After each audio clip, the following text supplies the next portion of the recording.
Hey there, lovely listeners, and a huge welcome to Skill and Chill, the podcast where creativity and opportunity collide, brought to you by sqillsite.com. I'm your host, Laila, and in each episode, we dive into the inspiring topics that can enrich the world of freelancing and entrepreneurship. Whether you're looking to showcase your talent or connect with top professionals, sqillsite.com is your platform to thrive without any commission fees. Let's discover together how you can turn your passion into profit. Stay tuned. Let's get started. And now, let's navigate the waters of an emerging trend that's reshaping the landscapes of workplaces worldwide. As the comforting hum of home offices fades, a chorus is rising, a collective call from employers urging, no, beckoning, their workforce back to the familiar bustle of office life. Yes, friends, it seems the days of attending meetings in pajama pants may be numbered. Let's dive into why this shift is happening. One of the powerhouse reasons employers are pulling the plug on permanent remote work is the driving force of collaboration and innovation. There's this tangible energy when you're brainstorming in a group, sketching out ideas on a whiteboard, throwing out wild suggestions until, well, something sticks. Employers are adamant that these sparks of creativity are just not flying as high or as bright in the virtual realm. And you get it, right? We've all been on those video calls, facing the odd screen freezes or the infamous you're on mute moments. It gets you wondering whether that brilliant thought you had would have hit differently if you'd pitched it in person. With that flair, only the physical presence can convey. So that's where we stand on the office front, a resurgence powered by the belief that face-to-face packs a punch that Zoom can't match, that the whiteboard is mightier than the screen share. But the story doesn't end here. As much as employers are voice calling us back to those swivel chairs and office plants, what does everyone else feel about it? There's a whole other side to explore. Next up, we'll peel back the layers of this return to office movement and really get into what it means for company culture and personal interactions. So don't go switching to your work Slack tab just yet. Stick with me. All right, let's talk company culture and the importance of in-person work. You see, there's this underlying belief among many bosses out there that being physically present at the office actually strengthens the backbone of the company's culture. It's like watering a plant, really. You got to be there, regularly providing that TLC, or in this case, FaceTime with colleagues to keep that company culture thriving. Employers are pretty staunch in their view that direct in-the-flesh interactions are the secret sauce to building solid relationships on the job. Think about it. It's those coffee machine chats, the spontaneous brainstorming sessions, and the quick desk-side check-ins that knit folks together. It's tough to replicate that camaraderie and the sense of we're in this together over a video call, don't you reckon? They say it's this sense of community that can turn a group of employees into a united team. It's the everyday give and take, the informal advice, the shared victories, and even the joint gripes about the AC being too cold. When teams work side by side, they're not just sharing workspace, they're sharing experiences, energies, and even emotions. And that, my friends, builds culture. But hey, let's not forget those little rituals and traditions unique to each office. Casual Fridays, waffle Wednesdays, or annual holiday parties. These aren't just fun and games. They serve as cultural milestones that can define a workplace and make it feel like, well, more than just work. So employers are left wondering, can a strong company culture truly survive when everyone's scattered across the city, country, or even the globe, tapping away in their home offices? The jury's still out, but from where employers are standing, the office feels like more than a building.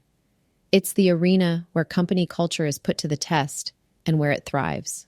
Productivity, the word that swims around in the minds of employers when they think of remote work. You see, the conversation on productivity at home is a multi-layered beast. Employers are worried, and they're not just making a fuss over nothing.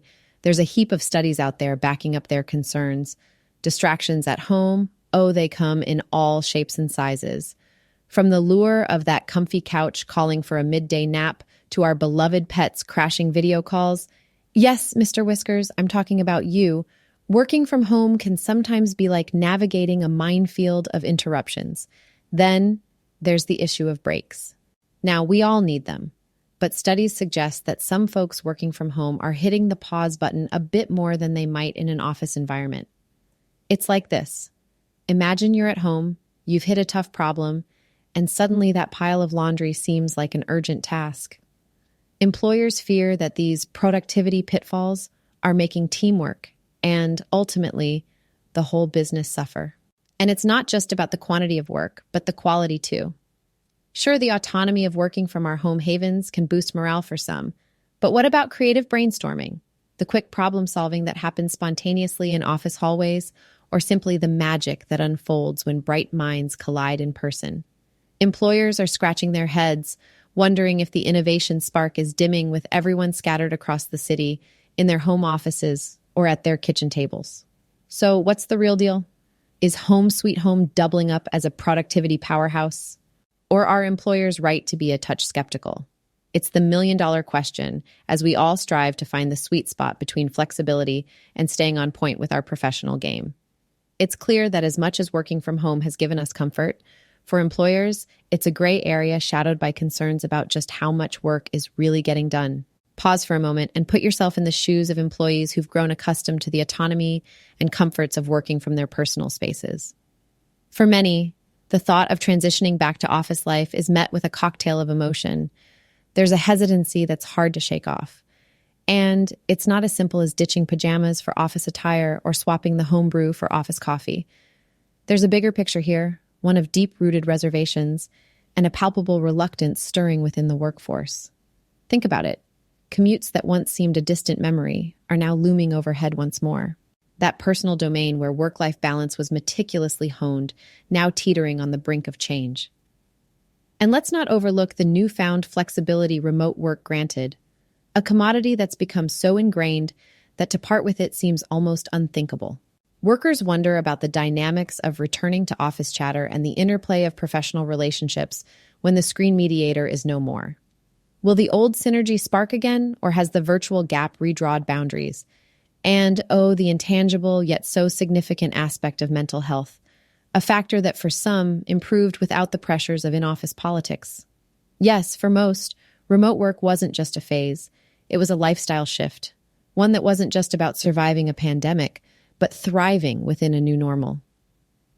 As employers beckon their staff back to desks and conference rooms, it's with a mixed sense of duty and doubt that workers contemplate their return, weighing the gains against what might feel like a loss. So how do we balance these scales? It's a question many are pondering with no easy answers in sight. Just a wide spectrum of sentiments as varied as the workforce itself. And now, let's gaze into the crystal ball of the corporate world and consider the landscapes of our future workplaces. I mean, this whole return to office movement, it's got a bit of a nostalgic feel, right? Returning to familiar grounds, coffee breaks with colleagues, and those spontaneous brainstorming sessions that just don't hit the same over video calls. But here's the thing. Could this be more of a phase than a final curtain call for remote work? Could it be that after the dust settles and we've all had our fill of office life nostalgia, we might see a resurgence of the remote work revolution? I mean, it's hard to ignore the freedoms and flexibility it offered, not to mention pajama bottoms becoming a work attire staple. Fancy that. And let's not forget, the world thrived on remote work technology during the pandemic. Apps and platforms surged forward by leaps and bounds. We're more connected than we've ever been. Virtual collaboration is not just possible, it's proved to be effective. So here's a thought. Maybe the future isn't about choosing one over the other. Perhaps it's about blend, balance, and, dare I say, harmony.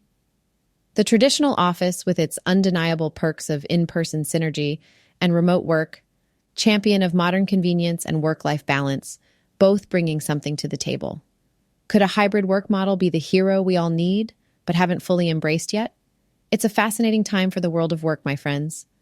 As much as employers are keen on gathering their flocks back to the corporate pen, I wonder, will the remote work pasture remain just too green to resist? Only time will tell. Now, don't you go anywhere, because when we return, we'll wrap this up with some closing thoughts that just might give you something to ponder about your own future in the world of work. Stay with us. As we wrap up today's conversation, I can't help but ponder the gravity of the shift we're seeing. It's more than just desks and office chairs. It's about the rhythm of our daily lives.